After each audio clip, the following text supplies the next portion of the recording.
दोस्तों नमस्कार। कक्षा 10 का चैप्टर नंबर 4 लेकर एक बार मैं आपका दोस्त राजू राजूरिया आपके सामने फिर हाजिर हूँ।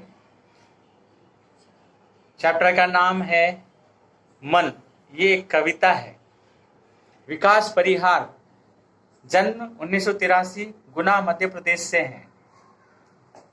परिचय: विकास परिहार ने 2000 से 2006 तक भारतीय वायुसेना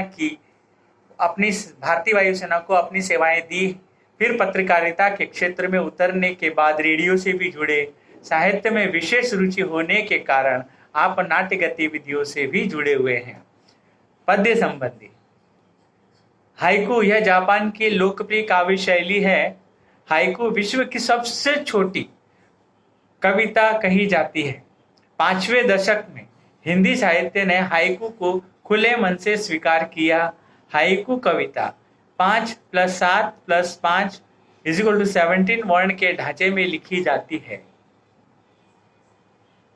प्रस्तुत हाइकू में कवि ने अपने अनुभवों और छोटी छोटी विभिन्न घटनाओं को अर्थवाही सीमित शब्दों में प्रस्तुत किया है।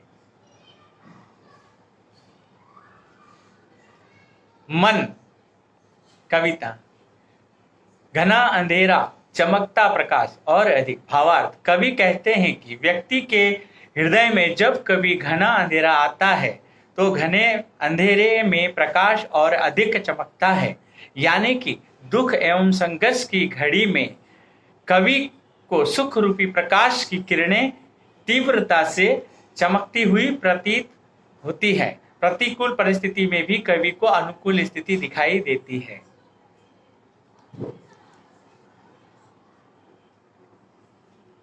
करते जाओ, पाने की मत सोचो, जीवन सार। भावार्थ: कवि कहते हैं कि व्यक्ति को अपना कर्म करना चाहिए, उसे किसी चीज की आस नहीं रखनी चाहिए।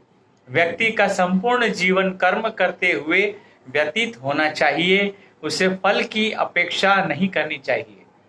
जीवन नैया मझधार में डोले, संभाले कौन।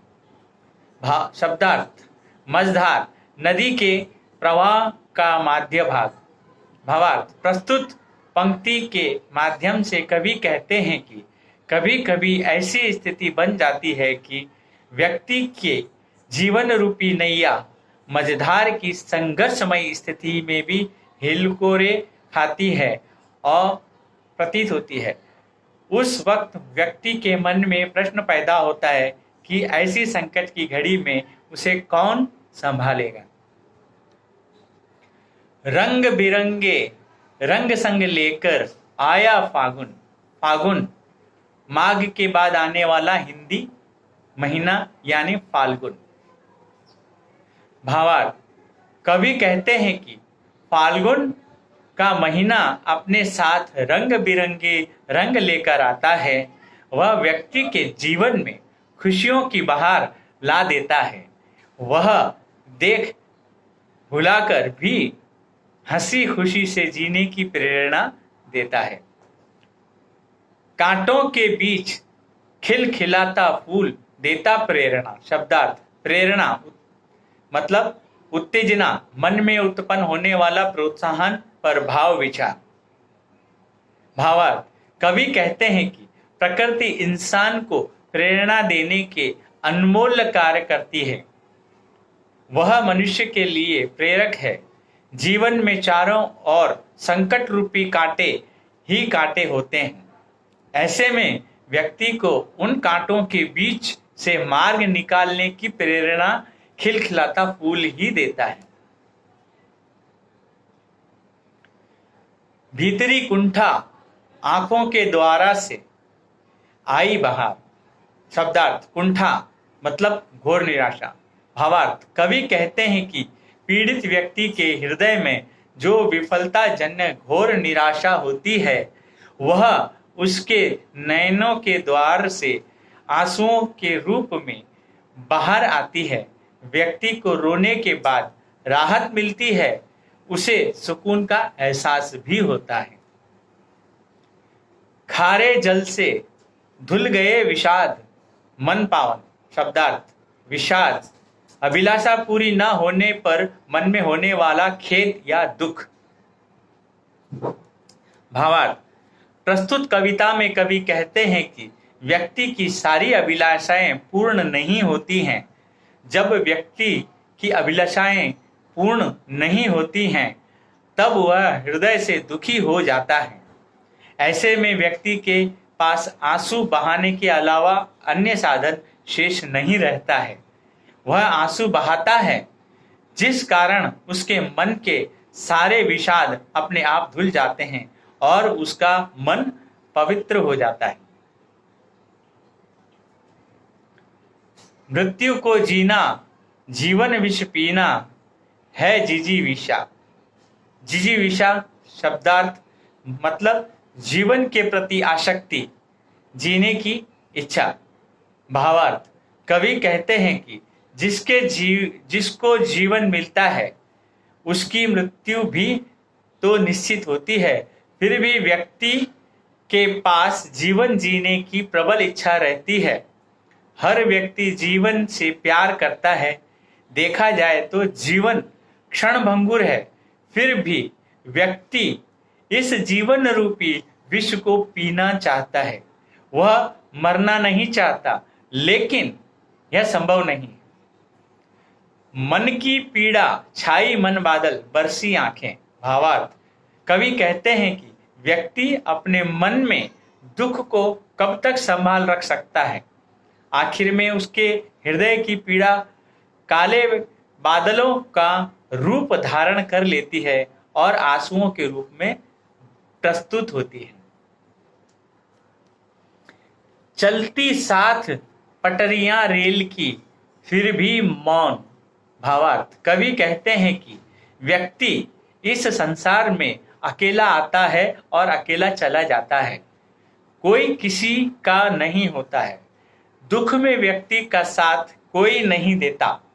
जिस प्रकार रेल की पटरियां एक साथ तो चलती हैं, फिर भी एक दूसरे से मिलती नहीं है, उन्हें एक दूसरे से कोई सरोकार नहीं होता है, वह सदैव मौन साधे रहती हैं। सितारे छिपे बादलों की ओट में सूना आकाश। शब्दार्थ, ओट मतलब आड़। भावार्थ, कवि कहते हैं कि आसमान में सितारे होते हैं, परंतु बादल छा जाने के कारण वे उनकी ओट में छिप जाते हैं और आसमान सूना हो जाता है। इसी तरह मनुष्य जीवन में भी होता है। व्यक्ति जीवन में कड़ी मेहनत करता रहता है, फिर भी भाग्य साथ नहीं देता तो उसे कोई कर्मफल प्राप्त नहीं होता है, जिससे वह निराश हो जाता है और उसका मन विचलित होता है। तुमने दिए जिन गीतों को स्वर हुए अमर। भावार्थ, कवि कहते हैं कि ईश्वर से बढ़कर इस दुनिया में कोई अन्य शक्ति नहीं होती है। ईश्वर ने ही व्यक्ति के जीवन रूपी गीतों को स्वर प्रदान किए हैं, यानी जीवन जीने की शक्ति प्रदान की है।